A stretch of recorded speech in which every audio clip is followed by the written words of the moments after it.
Examples of what a mimic will do is you will have an inkling that you've trusted someone and you'll agree to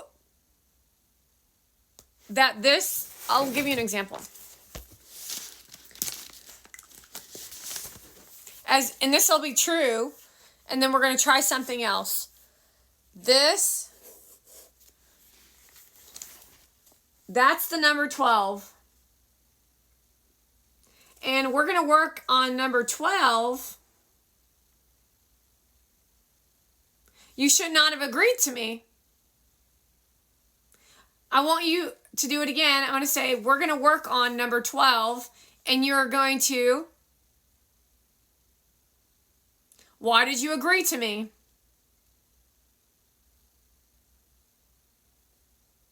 The importance of what I want you to understand is I'm not forcing you. I'm inviting you to agree to the number 12, which I don't know if that's right because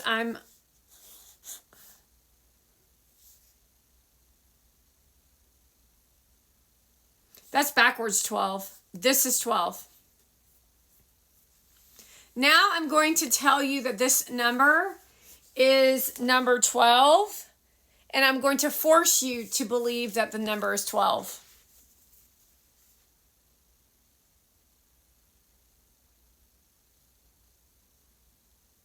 I just send a shockwave over to Mona Van because she's trying to learn tactics of me educating you on how she's abusing you.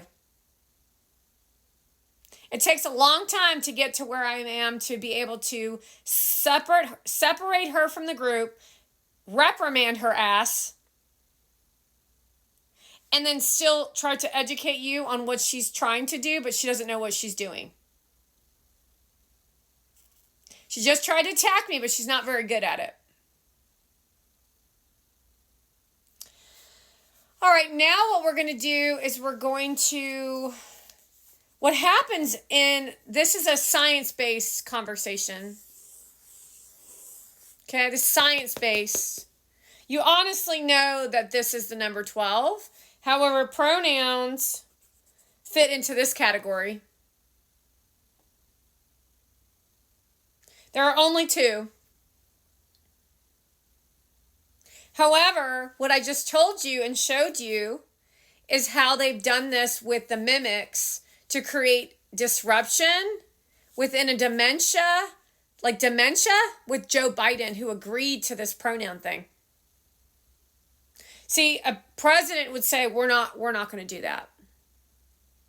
But a liberal would agree to it because a liberal of Obama's stature would try some form of mental experiment in this youth generation. This is his experiment. This is a human experiment that he's done to see what you would do while working with the CIA. And we all know the CIA has had contact with aliens. You know that's a fact. Go out there, aliens, and show yourselves right now. And I am able to battle the aliens and demons and a bunch of other shit. Now what we want to talk about is emotions. I'm going to show you that you are going to feel angry because we're not going to feel good. We're going to feel bad. You're going to feel angry, but you're not going to do anything but sit where you are, acknowledge that you're angry, and take it out on Mona Van. Because I want you to blame Mona Van for what she's done to you.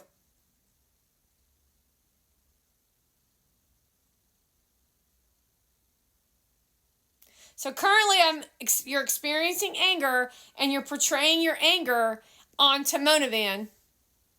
This is what they do with Donald Trump, except for news media and fake news media adds in a narrative of false information. I will add in now a story of reality of how Mona Van knew that I was in love with Gary Vaynerchuk and purposely showed up at VCon 2022 where she kisses him in front of me to create pain in me, to attempt to get a reaction, and it's why she wore a mask.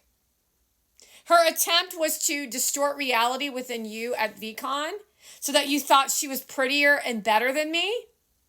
And she tried to schmooze over Gary Vaynerchuk to get him to turn his back on me and choose her so that she could use some form of this nonsensical living to control your emotions, but not allow you to choose what emotion that you were going to experience. She was going to tell you what emotion that you were going to feel, and it was going to look like joy. That's why Gary is speaking to joy and happiness. However, you're not happy. You're angry. And right now, what you're not having or experiencing in your life is an ability to choose what emotion that you're wanting to experience, or in the evolution of reality of what you actually are experiencing. You want to have the ability to feel anger so that you don't get walked on by someone like Kim Kardashian. You want anger and you want frustration so that you know that when Kamala Harris stands on her podium, that you can be angry at the fact that she's taking the side of Haitians over Americans. We don't have a soft heart for Haitians. We don't have a soft heart for Venezuelans. And we do not want to listen to Kamala Harris tell us to live on joy and happiness while she's handing all of our money over to the Middle East, such as Mona and Kim Kardashian, who already have money. And then the rest of our money is going to the non-workable space of the youth under the age of 30 and migrants, while she sugarcoats the way she speaks and doesn't take interviews. And her cult and clan, which we saw with Charlie Kirk, supports the fact and says this: I don't know why it's a big deal that she doesn't do interviews. It's a big deal when you have such trauma and chaos going on in the world and you're not willing to answer to the people because you're the one that is going to be running the country. Or is it Obama behind the scenes? What we're experiencing is the inability to live in a free country with no justice and an infiltration of Middle Eastern foreigners, an inappropriate, unethical, no intelligence, lack of humanity, alien existence, aliens, the most nastiest persons we've ever seen in every place we go. And you don't want to look at the problem, Burmelli brothers. And so everyone shows up and smiles to each other's face. And you have the audacity to say that you would vote for Kamala Harris because she's a woman and because of the color of her skin. I would say that's a huge concern. Because you don't like the fact that Donald Trump actually represents what America actually stands for. And because if Donald Trump becomes elected, your seduction tactics no longer exist. And you don't want that for yourself because you like spreading your legs in front of strangers who are married to her over there and causing gossip and drama because it makes you feel alive versus getting a hobby. This is a woman's government, this nonsense. This is a Obama Middle Eastern nonsense. However, Americans are a lot stronger than the Middle East because they understand unification of a justice system. And little do they all know there's a lot of secret pockets of undercover agents. And the amount of you are growing in numbers. While Mona still posts her photography to put her in deeper shit. And let's not forget Kamala Harris and Tim Walz and AOC and Newsom and the media.